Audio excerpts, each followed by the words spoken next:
नमस्कार, मी साक्षी अनसन. Yes Marathi news मध्ये आपलं स्वागत. पाहूया त्याच्या ठळक घडामोडी. राष्ट्रवादी अजित पवारांची विधानसभा अध्यक्षांचा शरद पवार गटाला धक्का. इंडिया आघाडीपासून एक पक्ष दुरावला.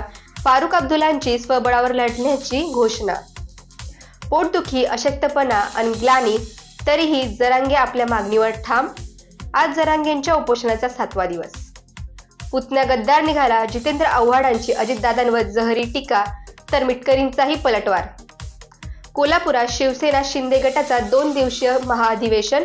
मुख्यमंत्री शिंदे पदाधिकारी व कार्यकर्त्यांना मार्गदर्शन करणार. राज्य मागासवर्ग आयोगाचा मराठा सर्वेक्षणाचा अहवाल सरकारला सादर. 20 फेब्रुवारी रोजी विशेष अधिवेशनात मराठा आरक्षणात होणार निकाल. आता पाहूया ठळक बातम्या विस्ताराने. आज सकाळी भारतीय कामगार संघटनेच्या वतीने जन आक्रोश मोर्चा नाशिक येथे काढण्यात आला. यात कामगार, शेतकरी, आरोग्य विभागातील कामगार, सरकारी, निमसरकारी या सर्व विभागातील कर्मचाऱ्यांच्या मागण्यांसाठी हा मोर्चा काढण्यात आला होता. नाशिक जिल्ह्यातील जिल्हाधिकारी कार्यालयासमोर हा मोर्चा नेण्यात आला. यावेळी जमलेल्या जनसमुदायाला डॉक्टर D.L. कराड यांनी अनेक प्रकारचे आवाहन केले तसेच आंदोलनाचा हेतू समजावून सांगितला.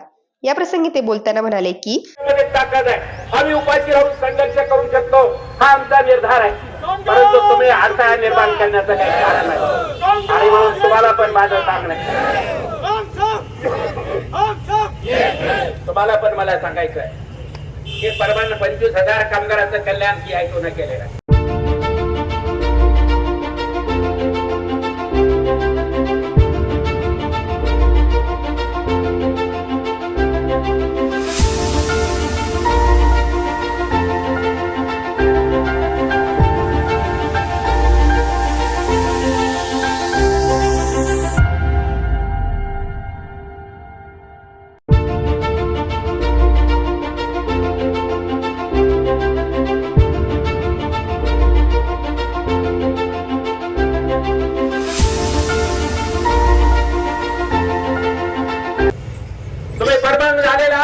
तुमचे पगार वाढलेले, तुमच्याकडे गाड्या घोड्या झालेले, तुमची घरं झालेली आहेत. परंतु आता जो कंत्राटी कामगार आहे, हंगामी कामगार आहे, हे कंत्राटी कामगार कायम केले पाहिजे. त्यांना सुद्धा पगारवाढ मिळाली पाहिजे. हा संघर्ष आपल्याला पुढे घेतला पाहिजे. आपापल्या कंपन्यामध्ये जे कोणी कंत्राटी कामगार आहेत त्या कामगारांना हिंमत द्या. किती कंपन्यातल्या कामगारांना काढून टाकतात ते बघूया. किती कंपन्यांमध्ये संघर्ष होतो ते. कारखान्यातल्या कामगारांना आम्ही संघटित करू आणि त्यांना स्वाभिमानाने जगण्याचा अधिकार मिळवून देऊ. हे आपली CIO आपल्या संघटनांची भूमिका. आणि म्हणून मुख्य मुद्दा असा आहे, गेल्या 10 वर्षापासून किमान वेतनात वाढ केलेली नाही. 12,000 रुपये, 13,000 रुपये किमान वेतन आहे. 2 वेळेला जर किमान वेतनात वाढ केली असती तर 20,000 रुपये किमान वेतन झालं असतं. परंतु हा चोर तिथं बसलेला सुरेश खाडे नावाचा, त्यांनी 10 वर्षापासून भाजपचं सरकार आल्यापासून किमान वेतनामध्ये वाढ केलेली नाही. सगळा कामगार मंत्री कशाला पाहिजे? या मोर्चाच्या माध्यमातून आपली मागणी आहे, मुख्यमंत्र्यांनी ह्या कामगार मंत्र्याला काढून टाकलं पाहिजे. त्याचा तुमच्यासाठी एक तरी कायदा त्यांनी केलेला आहे का? तुमच्यासाठी अशी कोणती योजना आणलेली? ई श्रम नावाची योजना आणली. ई श्रम पोर्टलवर नावं नोंदवली. 34 कोटी लोकांनी नावं नोंदवलेली आहेत त्यांच्या. आणि म्हणून आपल्याला सिरियसली गंभीरपणे विचार करावा लागेल हा मोर्चा त्याच्यासाठी की 26,000 रुपये किमान वेतन मिळालं पाहिजे आणि आम्हाला कायम नोकरी मिळाली पाहिजे. याच्यासाठी हा मोर्चा. पेन्शन सारखा प्रश्न आहे. 58 वर्षामध्ये सगळ्यांना रिटायर केलं जातं. का बरं 58 वर्षामध्ये? आम्ही मागणी करतोय 60 वर्षे रिटायरमेंटचं एज करा. रिटायरमेंटचं वय वाढवा. रिटायरमेंटचं वय वाढवायला तयार नाही, 60 वर्षे करायला तयार नाही.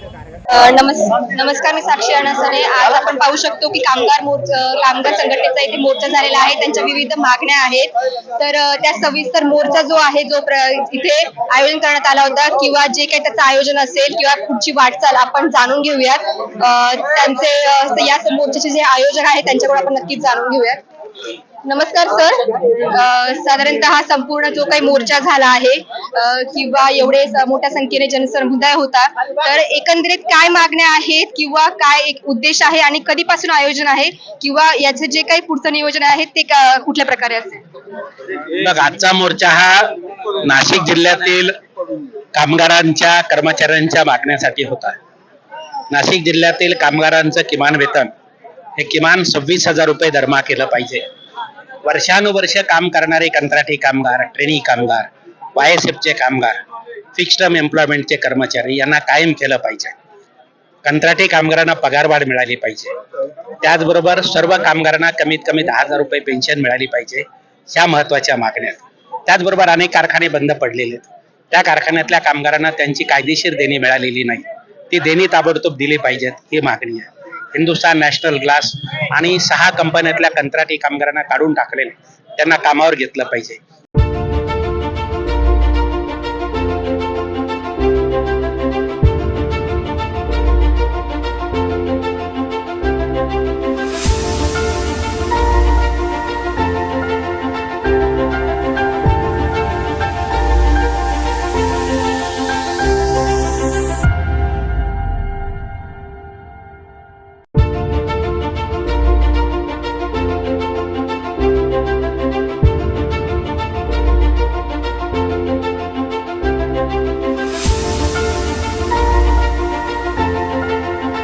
हे मुद्दे आहेत. त्याचबरोबर आशा कर्मचाऱ्यांचा संप आहे, अंगणवाडी कर्मचाऱ्यांच्या मागण्या, तर आशा कर्मचाऱ्यांचा शासन निर्णय ताबडतोब निघाला पाहिजे, ही मागणी आहे. कर्मचाऱ्यांच्या जुनी पेन्शन योजनेची मागणी आहे. शासन फक्त आश्वासन देत आहे, त्याच्याबद्दल त्यांनी निर्णय केलेला नाही. तो ताबडतोब निर्णय करावा अशी आपली मागणी. आणि शिक्षण आणि आरोग्याचं जे खाजगीकरण झालेलं आहे, त्यामुळं कामगार कर्मचाऱ्यांच्या उत्पन्नाचा मोठा हिस्सा हा शिक्षण आणि आरोग्यावर खर्च करावा लागतो. तर मोफत शिक्षण आणि आरोग्य सुविधा सरकारने दिल्या पाहिजेत, हा महत्वाचा मुद्दा आहे. तर ह्या मागण्या घेऊन आता शेतकऱ्यांचा प्रश्न आहे. शेतकऱ्यांच्या शेतीमालाला भाव नाहीये आणि शेतकऱ्यांनी शेतीमालाच्या भावाबद्दल हमी कायदा करा अशी मागणी केलेली आहे. तर आणि कर्जमाफीची मागणी केलेली. ह्या 2 मागण्या त्यांच्या आहेत, ते लढतात आहे. तर त्यांना पण आंदोलनाच्या माध्यमातून आपण पाठिंबा दिलेला. आताच थोड्या दिवसापूर्वी रिलायबल कंपनी जी आहे त्यात मोठ्या प्रमाणात कामगारांना हे काढून टाकलं गेलेलं होतं किंवा बरेच दिवसापासून जे कामगार ते होते रुजू होते त्यांना काढण्यात आलंय आणि त्यांना कुठलीही आता परत आम्ही रुजू करून घेऊ असं सांगितलं गेलं नाहीये. तर त्या कामगारांविषयी काय सांगाल किंवा त्याबद्दल हे बघ, आता जे कंत्राटी कामगार आहेत, वर्षानुवर्ष काम करणार आहे, त्याच्यामध्ये आता जे कमी लुसी इलेक्ट्रिकल कंपनीतल्या कामगारांना कमी केलेलं आहे. वंदना डिस्टिलरीज आहे, हेक्झॉगॉन कंपनी आहे, हाय मीडिया कंपनी आहे. ह्या कंपनीतल्या कंत्राटी कामगार वर्षानुवर्ष काम करत होते, त्यांनी युनियन केले म्हणून काढून टाकलेलं आहे. त्यांना कामावर घ्यावं ही मागणी आजच्या मोर्चामध्ये आपण केलेली आहे. आणि त्याच्यामुळे कामगारांमध्ये फार मोठा असंतोष आहे की आता इन्फोलिम नावाची कंपनी, त्या कंपनीमध्ये 26 कामगार आहेत, त्या कामगारांना काढून टाकलेले आहे. दुसरे 300 कामगार काम करतात, त्या 26 कामगारांना घेतलं जात नाही का, तर ते युनियनचे सभासद. तर युनियन करण्याचा अधिकार हा लोकशाही अधिकार आहे, परंतु मालक लोक तो मान्य करत नाही आणि कामगारांनी युनियन केली म्हणून काढून टाकतात. त्याच्या विरोधातला हा संघर्ष आहे. आणि जो व्यक्ती जे कामगार असतात त्यांना त्यांच्या नोकरीची शाश्वती नसते. जेव्हा ते व्यक्ती जॉईन होते किंवा आपल्याला कधीही काढून टाकल्याचं अशी एक भीती असते. तो त्याबद्दल तुम्ही काय सांगाल? असं आहे की युनियन करण्याचा अधिकार हा मूलभूत अधिकार आहे, परंतु मालक लोक आणि सरकार त्यांचा कारभार असा आहे की सरकारच मालकांना मदत करत आहे. खरं म्हणजे लायसन्स देणं हे सरकारच्या हातात आहे, कंपनीचा परवाना देणं सरकारच्या हातात आहे. असं जर कामगारांनी युनियन केली म्हणून काढून टाकलं, नोकरीची शाश्वती नाही दिली, तर सरकार कारवाई करू शकते. कामगार मंत्र्याकडे आम्ही ही मागणी केली की तुम्ही कंत्राटी कामगारांना काही वर्षानंतर कायम करायला पाहिजे. कॅबिनेटमध्ये जर असा निर्णय झाला की जे कामगारांनी 3 वर्ष काम केलेलं आहे त्या कामगारांना कायम करण्यात येईल, हा कॅबिनेटमध्ये निर्णय झाला तर महाराष्ट्रातले 10 लाख कंत्राटी कामगार कायम होऊ शकतात. सुरेश खाडे मंत्री आहेत, त्यांना 4 वेळेला आम्ही भेटलो, अनेकदा आंदोलनं झाली, परंतु कामगार मंत्री कामच करत नाही. कामगार मंत्री कामगारांचं सोडून दुसरे उद्योग करत राहतात. ह्या सरकारची भूमिका कामगारांच्या विरोधातली आहे, कर्मचाऱ्यांच्या विरोधातली आहे, शेतकऱ्यांच्या विरोधातली. त्यामुळे फक्त ते बोलतात आहे, आश्वासन देतात आहे, परंतु काही करत नाही. कशामुळे घडतंय हे? कामगारांना कमी केलं जातंय किंवा जे काही असं त्यांची नोकरी जाते हे कारण, याच्या मागे ठोस कारण काय असते? कारण युनियन झाल्यानंतर कामगार पगारवाढीची मागणी करतात, कायम करण्याची मागणी करतात आणि मालक लोकांना तर युनियन नकोय, त्यांना कोणाला कायम करायचं नाहीये आणि कामगारांची पिळवणूक करायची. युनियन झाल्यानंतर पिळवणुकीवर रोख येतो, पिळवणुकीला विरोध केला जातो, म्हणून कामगारांना म्हणजे मालक लोकांना युनियन नकोय आणि म्हणून ते काढून टाकतात. पण सरकारची भूमिका ही पाहिजे की युनियन केल्यानंतर काढून टाकलं तर त्या मालकावर त्यांनी कारवाई करायला पाहिजे. उलट पोलीस त्यांना मदत करतात, पोलिसांनी उलट कामगारांना मदत करायला पाहिजे. कामगारांनी संप नाही केलेला, मालकांनी त्यांना काढून टाकले. अशा वेळेला पोलिसांनी मालकाच्या विरुद्ध कारवाई करायला पाहिजे, परंतु मालकाच्या विरुद्ध कारवाई करण्याच्या ऐवजी कामगारांच्या विरुद्ध कारवाई करतात. त्याचं कारण शासन आणि प्रशासन हे दोघंही कामगारांच्या विरोधात आहेत आणि स्वार्थासाठी ते सगळी भूमिका घेतात. मालक लोकांकडून निवडणुकीला पैसा पाहिजे म्हणून सत्ताधारी लोक त्यांना मदत करतात आणि प्रशासनातले लोकही स्वार्थापोटीच त्यांना मदत करतात. पोलीस यंत्रणेलाही मालक लोक लाचलुचत देतात आणि त्यांच्याकडून काम करून घेतात. त्यामुळे त्यांना कामगार काय देणार? कामगार तो स्वतः उपाशी असतो. त्यामुळे ही मंडळी काही मदत करत नाही, परंतु भारतीय राज्यघटनेने हा अधिकार दिलेला आहे. आमची अपेक्षा अशी की शासन आणि प्रशासनाने कमजोर वर्गाची, दुबळ्या वर्गाची बाजू घेतली पाहिजे आणि कामगारांना मदत केली पाहिजे, ही आमची भूमिका आहे. आणि लॉ मध्ये पण एक स्पेसिफिक अशा कंडिशन आहेत फॅक्टरी रिलेटेड, त्या सुद्धा तिथे पूर्ण केल्या जाते. शिवाय कमी वेतनावर 8 ते 10 तास मजुराकडून, कामगाराकडून काम केलं जातं.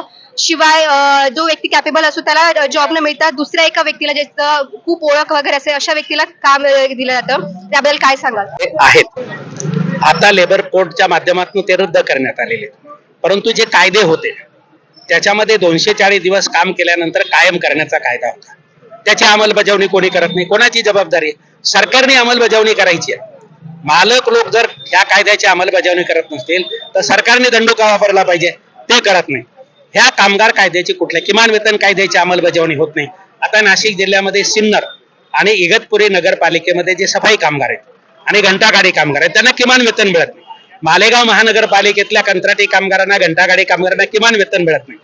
तर सरकारच्या संस्था सुद्धा कायदे पाळत नाही आणि म्हणून किमान वेतन कायदा, परमनन्सीचा कायदा, प्रॉव्हिडंट फंडाचा कायदा, ESI चा कायदा, रजेचा कायदा, फॅक्टरी ऍक्ट, ह्या सगळ्या कायद्याचं उल्लंघन मालक लोक करतात. कशासाठी करतात? तर त्यांचा कामगारावरचा खर्च कमी करायचा, जास्तीत जास्त नफा मिळावा म्हणून ते करतात. परंतु सरकारची जबाबदारी आहे, सरकारने केलेले कायदे त्याची अंमलबजावणी सरकारने करायला पाहिजे. ते सरकार करत नाही, कारण ते भांडवलदाराचं दलाल बनलेलं आहे. या कामावर जिथे ती व्यक्ती कामाला जात असते त्याच्यावर त्यांचा संपूर्ण उदरनिर्वाह अवलंबून असतो आणि ती नोकरी सुटल्यानंतर त्यांची एक हेळसांड होते. मग त्या रिलेटेड कुठल्या अशा उपाययोजना या मोर्चातर्फे करण्यात आल्या किंवा त्याबद्दलची मागणी करण्यात आलेली का? असं आहे की कामगारांच्या बाबतीमध्ये तुम्ही माझ्या भाषणाचा शेवट ऐकला असेल. मी परमनंट कामगारांना आवाहन केलेलं आहे की जिथं जिथं संघर्ष झालेले आहेत त्या संघर्षाच्या पाठीशी परमनंट कामगारांनी राहिलं पाहिजे, त्यांना सर्व प्रकारचं सहकार्य केलं पाहिजे. ह्या कामगारांना सर्व प्रकारचं सहकार्य सेतू करते, कायदेशीर लढाई होते, लाखो रुपये खर्च करते, CI2 खर्च करते. आमचे जे सगळे बाकी कामगार बांधव आहेत त्यांना आर्थिक मदत करतात, हिंमत देतात, पाठिंबा देतात. गुंडगिरी झाली तर त्याला प्रतिकार करतात. ह्या सगळ्या पद्धतीने आम्ही त्यांना मदत करतो. परंतु शेवटी सरकारची जबाबदारी आहे, लोकप्रतिनिधीची जबाबदारी आहे, आमदार खासदाराची जबाबदारी आहे. ते मात्र बिळामध्ये जाऊन बसलेले, ते फक्त मतदानाच्या वेळेला येतात. परंतु CI2 आणि कामगार संघटना मात्र ह्या कामगारांच्या पाठीशी खंबीरपणे उभे आहेत. आणि या पुढच्या मोर्चाची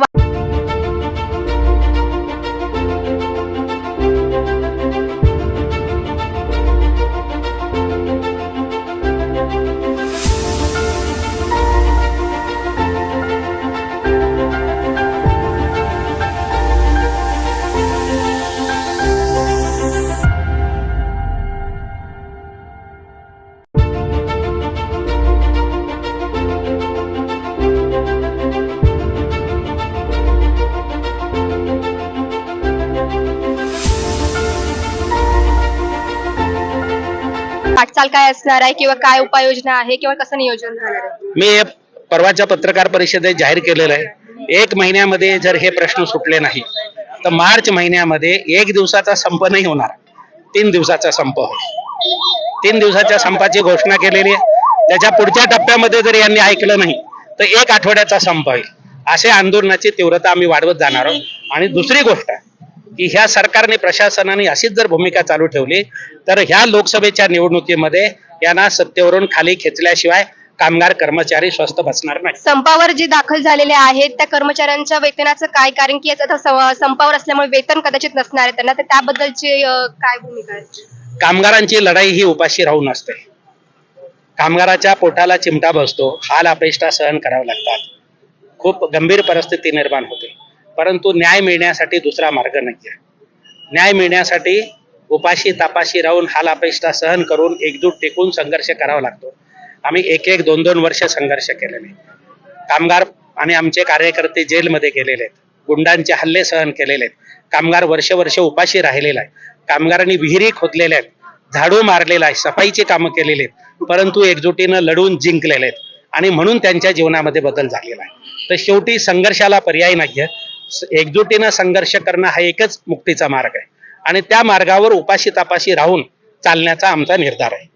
हे आता कराड सर होते. त्यांनी आपल्याला संपूर्ण मोर्चाची जी आहे पार्श्वभूमी सांगितली, त्यांच्या मागण्या सांगितल्या आहे. एकंदरीत कामगाराचं जीवन असतं, कामगारांच्या ज्या मागण्या असतात त्याच्यासाठी यांनी संपूर्ण जो लढा आहे तो आजचा दिला होता. मोर्चा त्यासाठी होत्या. लवकरात लवकर या सगळ्या मोर्चा या ज्या मागण्या आहेत त्या त्यांना एक इच्छा आहे किंवा त्यांची एक मागणी आहे की आमच्या लवकरात लवकर मागण्या पूर्ण व्हाव्यात आणि आमचा जो कामगार आहे, मजूर आहे, त्याचं जीवन सुखकर व्हावं. हाल अपेष्टा सोसल्याशिवाय एक सुख दिवस असा येत नसतो. त्यामुळे संघर्ष करा, एकजूट राहा आणि आपल्या मागण्या पूर्ण करून घ्या. आणि तसेच अनेक या मागण्या यांनी यावेळेस आपल्याला सांगितलेल्या आहे. साठी मी साक्षी अनसने, कॅमेरामॅन गोपाल सह, नाशिक. भाजपाच्या गाव चलो अभियानाला ग्रामस्थांचा उदंड प्रतिसाद. केंद्रीय आरोग्य राज्यमंत्री भारती पवार यांच्याकडून योजनांबाबत जनजागृती. भारतीय जनता पार्टीचे गाव चलो अभियानास कळवण तालुक्यातील आभोना या गावातून जोमात सुरुवात झाली असून केंद्र शासनाच्या विविध योजनांचे पत्रक घरोघरी दिले जाऊन अभियानाच्या माध्यमातून जनजागृती केली जात आहे. दिंडोरी लोकसभा मतदारसंघाच्या खासदार तथा केंद्रीय आरोग्य राज्यमंत्री भारती पवार यांनी मतदारसंघातून अभियानाची सुरुवात करताना स्वतःच्या गाववेशीला प्राधान्य देत ग्रामीण आदिवासी जनतेपर्यंत केंद्र व राज्य शासनाच्या कल्याणकारी योजना पोहोचवण्यासाठी हा उपक्रम देशभर राबवला जात असल्याचे यावेळी सांगितले. याप्रसंगी भारतीताई पवार बोलताना म्हटल्या की यावेळी आभोना गावातील अभियान रॅलीतून व्यावसायिक, दुकानदार, भाजी विक्रेते, विद्यार्थी, बचत गट महिला, घरकुल लाभार्थी, गृहिणी, शेतकरी बांधव अशा सर्व घटकांशी प्रत्यक्ष भेटीद्वारे भारती पवार यांनी संवाद साधला. तसेच भाजी विक्रेत्यांकडून भाजी खरेदी करून UPI पेमेंटने त्यांना पैसेही पाठवले. कळवण तालुक्यातील ग्रामीण भागात छोट्या भाजी विक्रेत्यांकडून UPI डिजिटल पेमेंटच्या माध्यमातून पैशाची देवाणघेवाण होत आहे.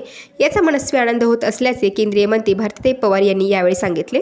गाव चलो अभियानाच्या माध्यमातून कळवण तालुक्यातील तिरहळ खुद्द तसेच जामशेत, अंबुर्डे येथील गावांना देखील भेटी देऊन भारतीताई पवार यांच्या स्वतःच्या गावात असलेल्या अडीअडचणी, कांदा उत्पादक शेतकरी यांच्या अडचणी तसेच प्रास्ताविक जामशेत धरणाबाबत देखील त्यांनी स्थानिकांशी चर्चा केली. केंद्र व राज्य शासन स्तरावरील योजनांच्या प्रभावी अंमलबजावणीसोबत मतदारसंघातील प्रलंबित प्रश्न सोडवण्यासाठी कटिबद्ध असल्याची जाहीर कबुली यावेळी भारती पवार यांनी दिली.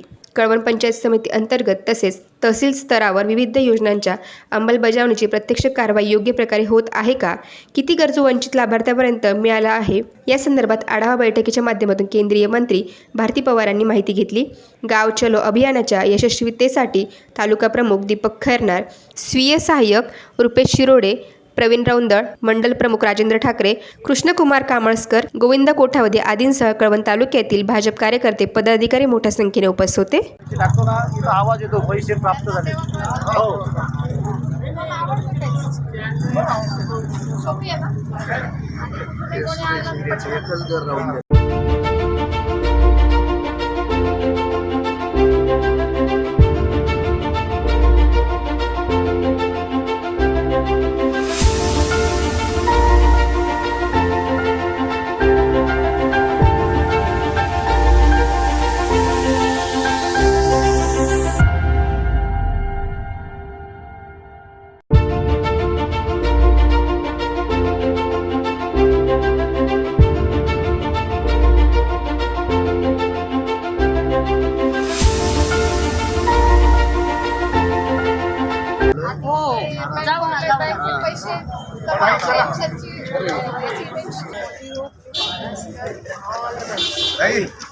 महिला थांबलेले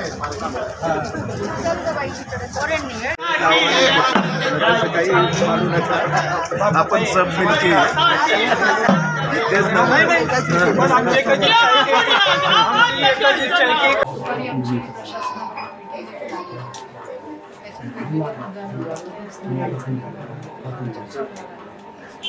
दिवार लेखन होणार आहे. त्याच्यामध्ये पक्षाची भूमिका आहे, चिन्ह आहे. मला असं वाटतं की ह्या एकंदरीत सगळ्या ऍक्टिव्हिटीज करत एक आपल्या माणसांना भेटणं झालं.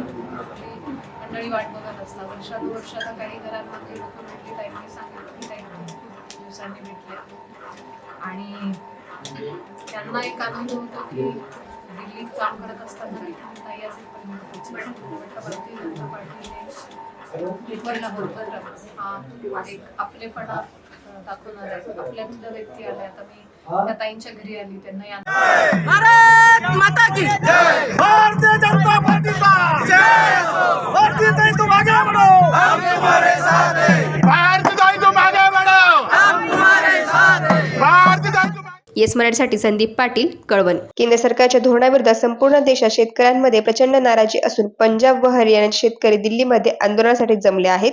त्यांना पाठिंबा देण्यासाठी आज चांदवड येथील संयुक्त शेतकरी मोर्चा, काँग्रेस पक्ष तसेच कॉम्रेड यांनी चांदवड येथील कृषी उत्पन्न बाजार समिती ते गणूर चौफुलीपर्यंत पायी मोर्चा काढत मनमाड चांदवड रस्ता रोको केला व केंद्र सरकारच्या विरोधात घोषणाबाजी केली. यावेळी चांदवड पोलीस स्टेशन पोलीस निरीक्षक कैलास वाघ यांना निवेदन देत केंद्र सरकारचा निषेध केला. आजचा मोर्चा जो काढला त्या मोर्चामध्ये भाजप चले जाव या संदर्भात तुम्ही घोषणाबाजी केली, काय सांगा? सगळ्यात महत्त्वाचं हे म्हणजे केंद्र सरकार या 2014ला सत्तेमध्ये आलं. त्यांनी सांगितलं होतं की आम्ही शेतकऱ्यांचं उत्पन्न दुप्पट करू, परंतु प्रत्यक्षात आता 10 वर्ष पूर्ण होत आलेले शेतकऱ्यांचं उत्पन्न दुप्पट झालं नाही. परंतु शेतमालाला ची निर्यात बंदी करून या ठिकाणी त्यांनी शेतकऱ्याच्या पाठीत खंजीर खुपसला आहे. आणि म्हणून ह्या ज्या सरकारला आमच्या दारामध्ये येऊन शेतकऱ्याच्या दारामध्ये येऊन यांना मत मागण्याचा कुठलाही अधिकार नाही. आणि म्हणून आम्ही दिल्ली येथील संयुक्त किसान मोर्चाने जो मोर्चा आयोजित या ठिकाणी केलेला आहे, हमी भावाचा कायदा झाला पाहिजे आणि शेतमालाचं निर्यात बंदी जी केलेली आहे ती खुली केली पाहिजे. या कारणासाठी आम्ही जो दिल्लीला आंदोलन चालू आहे त्या आंदोलनाला आम्ही जाहीर पाठिंबा देत आहोत आणि तीव्र अशा स्वरूपाचं आंदोलन या ठिकाणी आम्ही इथून पुढील काळामध्ये उभारणार आहोत आणि बीजेपी सरकारच्या विरोधात या आंदोलनाला असं वळण आम्ही या ठिकाणी देणार आहोत. एवढंच मी या ठिकाणी मागण्या ज्या किसान मोर्चाच्या आहेत त्याला सर्व आम्ही पाठिंबा दिला आहे. पण याआधी आम्ही नाशिक जिल्हा मध्यवर्ती जी बँक आहे हिच्या विरोधात 1 जून 2023 पासून म्हणजे 9 महिन्यापासून नाशिक कलेक्टर कचेरीवर या ठिकाणी शेतकऱ्यांना 53,000 शेतकऱ्यांच्या जे सक्तीचे कर्ज वसुली त्यासाठी आंदोलन सुरू केले. आज 9 महिने झालं राज्य शासनही लक्ष देत नाही आणि केंद्र शासनही लक्ष देत नाही. दिल्ली येथे जाऊन त्यांना निवेदन देण्यात आली आणि सगळ्या शेतकऱ्यांचं कर्ज माफ करावं आणि नाशिक जिल्हा मध्यवर्ती बँकेने जे शेतकऱ्यांच्या सातबारा खात्यावर नावं लावण्याची जी प्रोसेस सुरू केलेली आहे ती तात्काळ बंद करावी यासाठी जे आंदोलन चालू केलं आहे 9 महिन्यापासून. मात्र राज्यातही बीजेपी सरकार आहे, केंद्रातही बीजेपी सरकार आहे, म्हणजे दोघंही बीजेपी सरकार आहे, शेतकरी विरोधी आहे, म्हणून शेतकऱ्यांच्या मागण्यांकडे लक्ष देत नाही. यासाठी या मोर्चामध्ये आम्ही सगळे शेतकरी बांधव या ठिकाणी सहभागी झालो आहोत. या मागण्या शासनाने तात्काळ पूर्ण कराव्यात या प्रसंगी एवढीच आम्ही शेतकऱ्याच्या संदर्भामध्ये आजचा जो रस्ता रोको आंदोलन होतं 16 तारखेला संयुक्त किसान मोर्चाने भारत बंदची हाक दिली. त्याच्यात रस्ता रोको असेल, शहरांमध्ये बंद असेल, खेड्यांमध्ये बंद असेल किंवा अन्य निवेदनं देणं असेल, अशा एक प्रकारचं एक आंदोलन सुरू करायला सांगितलं होतं. काही ठिकाणी रेल्वे रोको असेल, काही ठिकाणी हे संपूर्ण महाराष्ट्रात हे आंदोलन होत आहे.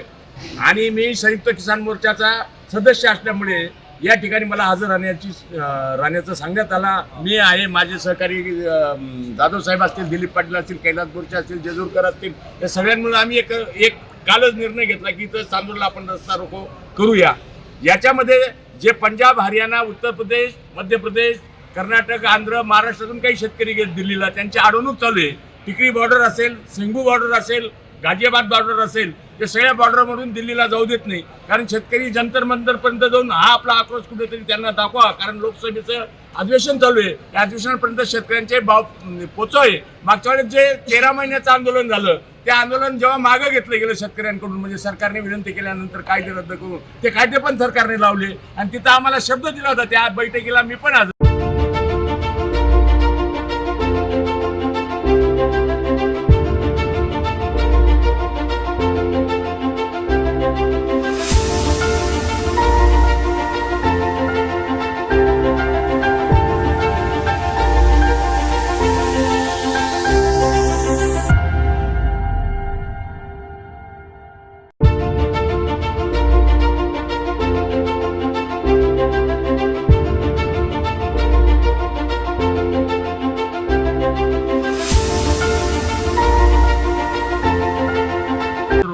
की आम्ही उत्पादन खर्चावर आधारित भाव न देता, तुम्हाला उत्पादन खर्चाची मागणी होती तो न देता आम्ही MSP देऊ, म्हणजे मिनिमम सपोर्ट प्राईस शेतकऱ्याला देऊ, त्याच्या आधारभूत किमतीवर देऊ आणि स्वामीनाथन आयोगाप्रमाणे देऊ. स्वामीनाथन आयोगाप्रमाणे जर आज किमती दिल्या असत्या तर जवळपास शेतकऱ्यांचे 19 लाख कोटी सरकारकडे निघतायत आजच्या घडीला. ते 19 लाख कोटी आम्हाला देऊ नका आणि शेतकऱ्यांची कर्जमाफी करा, एवढी सरळ मागणी. म्हणजे सरकारने बनवून दिलेला कायदा तयार करा. ही शेतकऱ्यांची मागणी साधी सरकार करत नाही. त्यांच्यावर बुलेट गोळ्या घालल्या जातात, त्यांच्यावर आशुतोषाचे नळकांड्या फोडले जातात, त्यांच्यावर खेळे टोकले जातात, त्यांना भिंती उभ्या करून दिल्लीमध्ये जाऊ देत नाही. म्हणजे सरकार घाबरतं का? मोदी सरकारचा हा छुपापणा आहे का? कारण मोदींनी 14 साली सांगितलं होतं, बहनों मैं आया तो पहली मीटिंग में पहले दिन में मैं किसानों की कर्ज माफी करूंगा, स्वामीनाथन आयोग लागू करूंगा.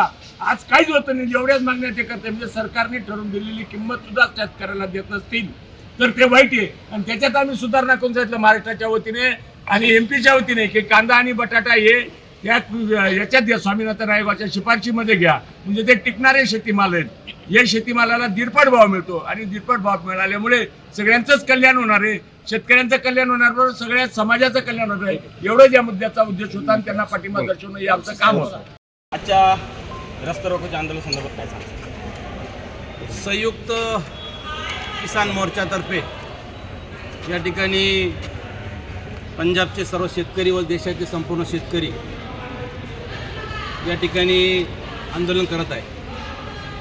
त्यांना पाठिंबा देण्यासाठी संपूर्ण चांदवड तालुक्यातील सर्व शेतकरी बांधव, संपूर्ण जिल्ह्यातील शेतकरी बांधव या ठिकाणी चांदवडमध्ये आले आणि त्यांना पाठिंबा देण्यासाठी रस्ता रोकोचं आयोजन करण्यात आलं होतं. त्यांना पाठिंबा देण्यासाठी आम्ही रस्ता रोको केला आणि त्याला सगळ्यात महत्त्वाच्या मागण्या म्हणजे या ठिकाणी शेतकऱ्यांची सर्वात महत्त्वाची मागणी म्हणजे किसान आधारभूत किंमत, किमान आधारभूत किंमत MSP साठी कायदा करणं गरजेचं आहे.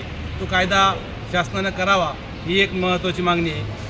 स्वामीनाथन आयोगाच्या शिफारशीनुसार लागू करण्याची मागणी शेतकरी करत आहे. ती मागणी या ठिकाणी शासनानं मान्य करावी. कृषी क्षेत्रात ज्या शेतकऱ्यांनी कर्ज घेतलेलं आहे ते संपूर्ण कर्ज माफ झालं पाहिजे ही एक आमची मागणी आहे. आणि भारताला WTOमधून बाहेर काढलं पाहिजे. म्हणजे या ठिकाणी या WTOमधून बाहेर काढून शेतकरी या ठिकाणी मोकळा केला पाहिजे. आणि सगळ्यात मोठी आणि महत्त्वाची मागणी आपल्या कांदा आणि द्राक्ष याच्यावर जी निर्यात बंदी केली आहे त्या निर्यात बंदीमुळं संपूर्ण देशातील शेतकरी राजा हा अडचणीत आलेला आहे. ज्यावेळेस या ठिकाणी निर्यात बंदी केली त्यावेळेस 4,400 रुपये क्विंटलप्रमाणे कांद्याला भाव होते आणि ज्या दिवशी निर्यात बंदी केली ते कांदे 1,000-1,200 रुपये या ठिकाणी विकत आहे. जे 1,000-1,200 रुपये विकणारा कांदा शेतकऱ्यांना अजिबात परवडत नाही. आज या 10 वर्षाचा विचार केला तर 10 पटीनं संपूर्ण शेतीसाठी लागणारे माल असतील, मग त्या ठिकाणी खते असतील, औषधं असतील, बियाणं असतील, मजुरी असतील, हे 10 पट वाढलेले. जे 10 वर्षापूर्वीसुद्धा 250, 300, 400 रुपये, 500 रुपये, 1,000 रुपये कांदा विकत होता आणि तो आज कांदा 1,000-1,200 रुपये विकत आहे. सगळ्यात मोठी नुकसान या ठिकाणी कांद्याच्या बाबतीत झाली. तसेच द्राक्षाच्या बाबतीत 10 वर्षापूर्वी 5 आणि 8,000 रुपये क्विंटल द्राक्ष विकत होते. आज 1,000 रुपये, 12 रुपये, 10 रुपये किलो द्राक्ष विकत आहेत. त्या द्राक्षाला तयार करण्यासाठी खूप मोठी औषधं लागतात, बियाणं लागतात, खतं लागतात. त्यासाठी ट्रॅक्टरला डिझेल लागतात. ते डिझेल आवाजी सवा झालं, खताचे भाव आवाजी सवा झाले, औषधाचे भाव आवाजी सवा झाले. मोठ्या प्रमाणात त्या ठिकाणी माल तयार करण्यासाठी खर्च येत आहे. परंतु आज सर्व शेतकरी माल कवडीमोल भावात या ठिकाणी विकत आहे. तसेच आपल्या सर्व शेतकरी बांधवांनी या ठिकाणी मोठ्या प्रमाणात विमा काढलेला आहे आणि तो विमा संपूर्ण शेतकऱ्यांना मिळावा. एकही पीक आपला आज अस्तित्वात राहिलेलं नाही. ज्या चांदवड तालुक्यातील सर्व शेतकऱ्यांनी जे मोदी सरकारचा कांद्याला हमी भाव मिळालाच पाहिजे, कांद्याला हमी भाव मिळालाच पाहिजे, कांद्याला हमी भाव मिळालाच पाहिजे. शेतकरी एकजुटीचा. येस मराठीसाठी धनंजय पाटील, चांदवड. कळवण येथे कम्युनिस्ट पक्षाच्या वतीने रास्ता रोको आंदोलन. आज कळवण येथील तहसील कार्यालयावर समोर कळवण नाशिक महामार्ग कळवण तालुका कम्युनिस्ट पक्षाच्या वतीने रास्ता रोको करण्यात आला. कांदा निर्यात बंदी उठवावी कांदा अनुदान रक्कम लवकरात लवकर शेतकरी खात्यावर जमा करावी, शबरी घरकुल योजना अंमलात आणावी, जुनी पेन्शन योजना लागू करावी, अंगणवाडी सेविकांच्या मागण्या मान्य कराव्यात आदींसाठी रास्ता रोको आंदोलन करण्यात आले। यावेळेस संदीप वाघ, नानू पाडवी, बाळासाहेब गांगोडे सह कम्युनिस्ट पक्षाचे कार्यकर्ते उपस्थित होते।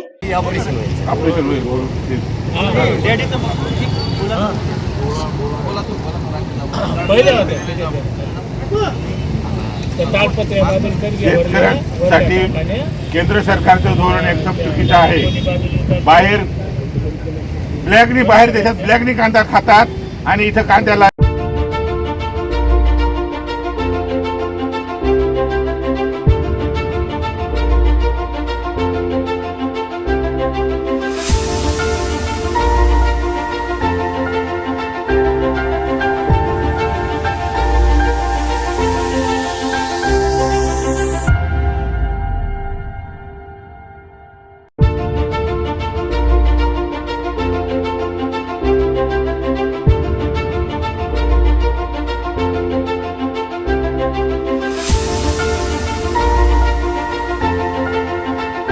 बंदी ठेवून राखलेली केंद्र सरकारने शेतकऱ्यांच्या विरोधात प्रत्येक धोरण हे शेतकऱ्यांच्या विरोधात आहे मोदी सरकारचं।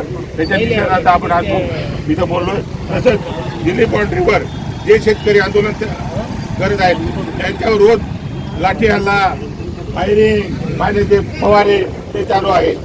त्यासाठी हे सर्व जमा झालेले लवकरात लवकर कांदा बंदी उठवावी एवढी शेतकऱ्यांमार्फत आपण त्यांना विनंती करतोय। लाल पावटे की किंवा याचं आश्वासन न दिल्या जवळजवळ आपला पायी मोर्चा कलेक्टर कार्यालयावर जवळजवळ 21च्या पुढे ठरलेला आहे। 26 तारखेला कलेक्टर कार्यालयावर विराड मोर्चा हा काढण्यात आलेला आहे। विराड मोर्चा याचा अर्थच असा आहे की आपण आपला सीधा संगतीने घ्यायचा, जिथं मुक्काम तिथं शिजवायचं आणि असा पायी जात नाशिकला जवळजवळ ठरलेलं आहे ठिकाण। अशोक स्तंभावरती काही लोक राहतील, जुन्या CBSला काही लोक राहतील, त्र्यंबक नाक्याला काही लोक राहतील, पूर्ण तिथंच चूल तिथंच मांडायचं। नगरपालिका का किंवा शासन जो काही रस्ता रोको आपण या ठिकाणी केले आहे त्याची पुऱ्या भारतमध्ये आज भारत बंद याला आम्ही सपोर्ट केलेला आहे कम्युनिस्ट पक्षाच्या वतीनं। दुसरी गोष्ट, आम्ही गेल्या महिन्यापासून या कांदा निर्यात बंदी उठवावी ही एक मागणी। दुसरी बाग, कांद्याला आम्ही भाव महाराष्ट्र शासनाने कबूल केलेला होता, तर 350 रुपये कबूल केला, ते 1 रुपया अजून फेकून मारला नाही। दुसरी गोष्ट, जे शबरी महामंडळाची बेघरं होते ते मंजूर अजून काही झालं नाही। निर्यात बंदी उठवली पाहिजे। दुसरी गोष्ट, शबरी महामंडळचे बेघरं भेटले पाहिजेत। दुसरी गोष्ट, ते अशा वर्कर्स आहे त्यांच्या पेन्शनविषयी होती, जुनी पेन्शन लागू करावी ही एक मागणी होती। अशा अनेक मागण्या आम्ही, खाजगीकरणाला आमचा विरोध आहे, या मागण्या आम्ही कम्युनिस्ट पक्षाच्या वतीनं करतोय आणि याची सरकारने न केल्यास आम्ही यांना आमचा झटका कम्युनिस्ट धोक्यामध्ये देऊ एवढं बोलून मला देऊ शकतो। सर्वप्रथम तालुक्यातली सगळ्यात मूळ प्रश्न जो आहे तो कांदा निर्यात बंदी उठवली पाहिजे।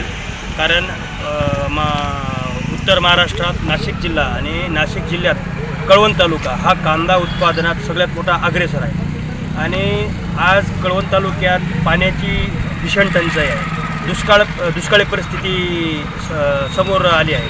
त्याच्यामुळे